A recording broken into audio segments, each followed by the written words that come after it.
The first sales, in quotes, I guess, were $0 because we just reached out to some friends, right, who we knew well. I mean, we knew this was something you had to plug into your app, and so there's some risk there. So we wanted people who trusted us to not break their stuff.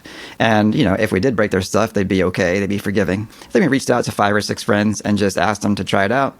We didn't charge them anything initially, and then we only charged them $1 a month afterwards when we had our billing stuff in place so that we could actually test the billing. The first real customers came about probably through my mailing list, like from RailsKits. I think it probably had maybe a couple thousand people who were on that list because I'd been doing that for 4 or so years at that point. So I had a little bit of audience, and we just emailed them and I said, hey, I'm working on this new thing. Come check it out. We used Twitter. That helped us out a lot in the early days. People were following us on Twitter because our community connections. So we just said, hey, we're live. I think initial pricing was like $9 a month to get started. It's kind of a no-brainer, really. And people just started signing up. And I think we had paying customers within a month or so of actually publicly launching. So how long was it from you deciding in 2012 to build it to the first launch? May 31st was actually the first commit into our Git repository. By the end of the summer, we had friends and family who were trying it out, and then our alpha testers.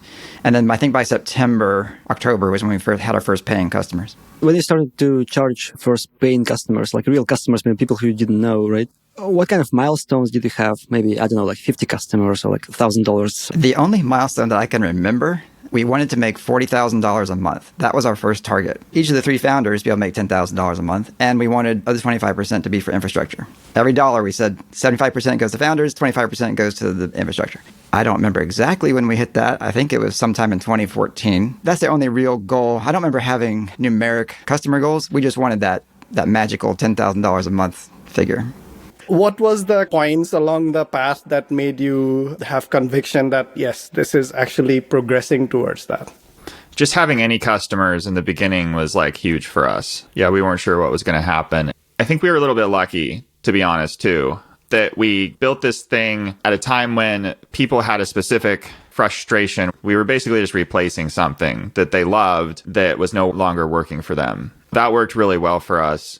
But still, we weren't sure. We didn't know that going into it, of course. We just knew what we felt. When people started actually signing up for it, I just remember that was kind of mind-blowing to me that people were actually paying for our thing at all. Our growth has always been slow and steady. It wasn't like a rocket ship, but it also was pretty steady, more people paying over time. That gave us some encouragement that we were going in the right direction. It wasn't dropping off. It was slow momentum, but it seemed to be continuing